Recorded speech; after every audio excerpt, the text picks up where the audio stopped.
Thank you, Richard. I struggled. I wanted to write a speech, and I thought about it. I was laying in bed with my wife last night, and I kept going back and forth a little bit. And at the end, I thought of Greg, your dad, and he would have probably said, "Walt, cut it. Tell it like it is." He was a great, great guy, great friend.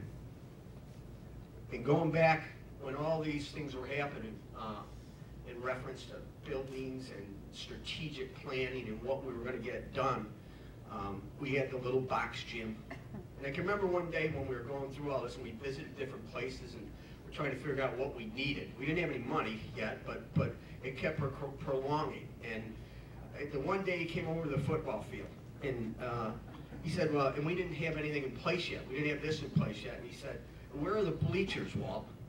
And we were at the end of our football season, and I said, well, they take the bleachers away after the last home game.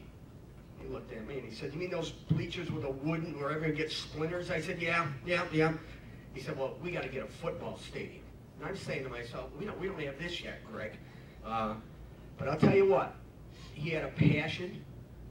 He was a finisher, and he kept saying, we're going to get this done. And sure enough, we got this done. And Greg Knapp was a major, major force along with Tom and our board of trustees and all the people. But he never let it slip away. He kept talking about it. He had a great love for the sport of football. He wore number 35. He was so proud that he played on that 1964 football team. You know, I would get calls during the season. It was a little bit of a Monday morning quarterback, as you kids probably know. And it wasn't always on Monday. Sometimes it was Sunday. But he'd call me, win or lose. And he always was, hey, positive.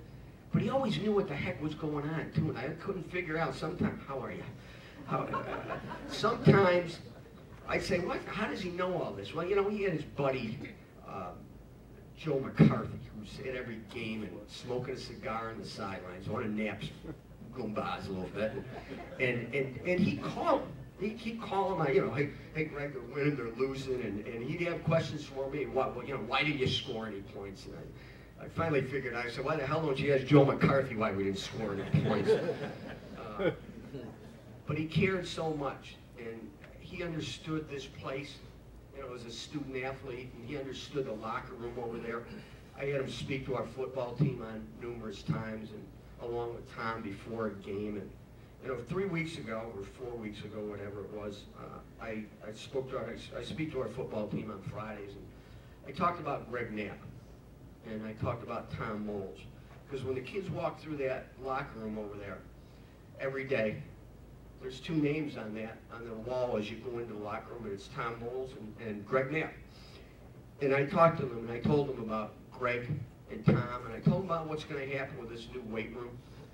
And I told them about our locker room and what they did and what Richard had talked about, the finances of this place, and when we were going through difficult times, those people found a way to win.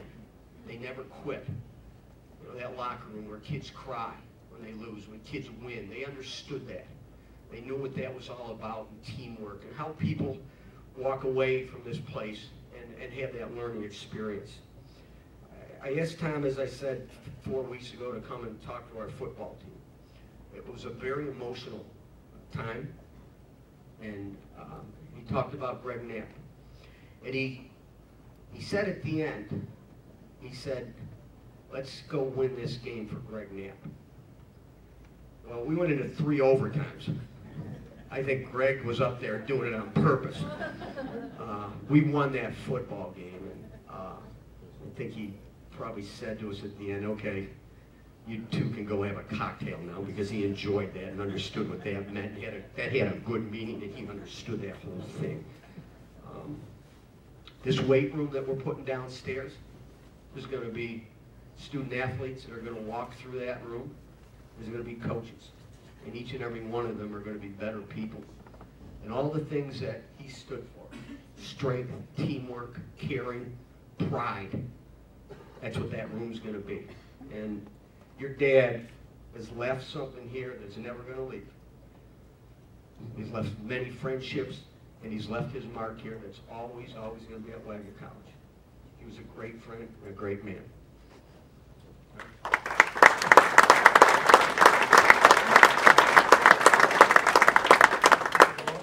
Welcome, Knapp family. I'm going to be very brief. Greg and I were friends from high school until the day he died. That's 1956. We went to high school together. We also went to high school with the Knapp. Mother Pat, she was my home. The only reason her name is Knapp is Greg beat me to her. We played football together. We wound up coming to Wagner College together, playing Wagner College together, football at Wagner together.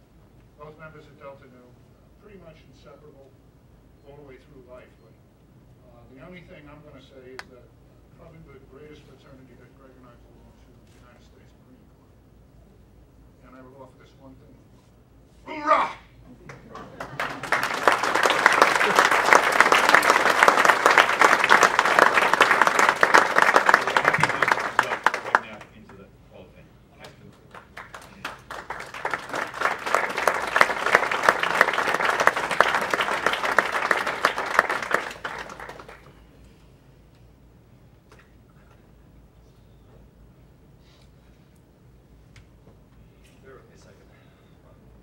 There's many things my dad was dedicated to his entire life.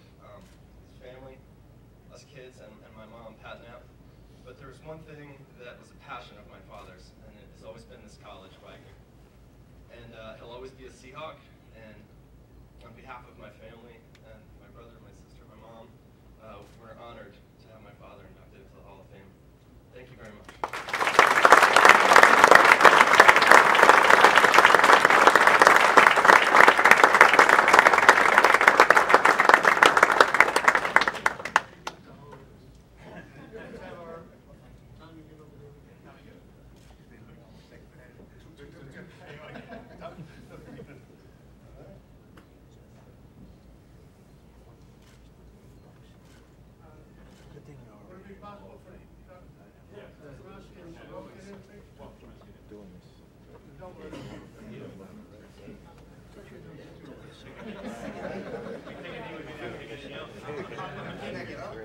All my tickets before I splashed the line.